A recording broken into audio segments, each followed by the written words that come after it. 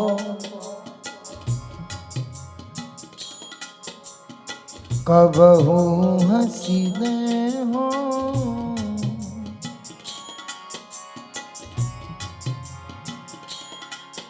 इतना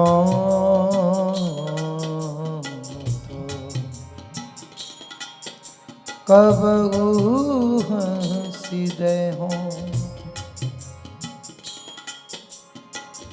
सुनहु कृपालु किशोरी राधे,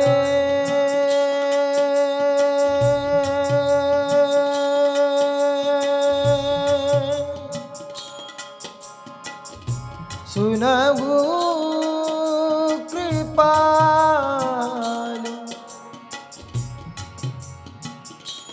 किशोरी राधे, राधे राधे राधे राधे।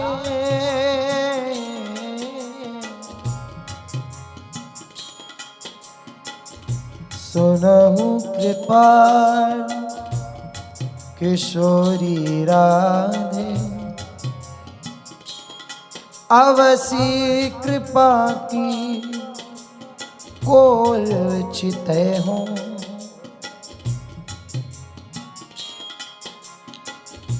इतना तो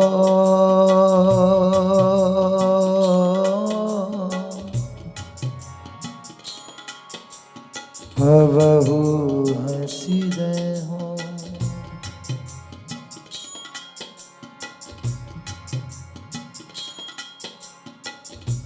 तुम मोही मिलो,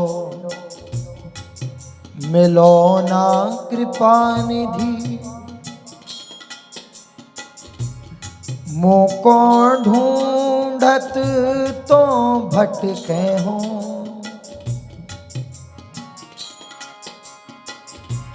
तुम मेरी सुनो, सुनो ना किशोरी, हाँ मोको तो नित दीन रटे हो। हाँ तुम मेरी बात,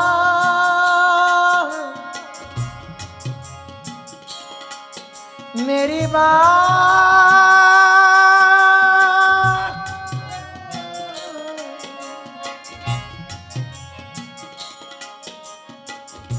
तुम मेरी बात गहो ना गहो हसी, भुज पसार मुसो विनय करे हो।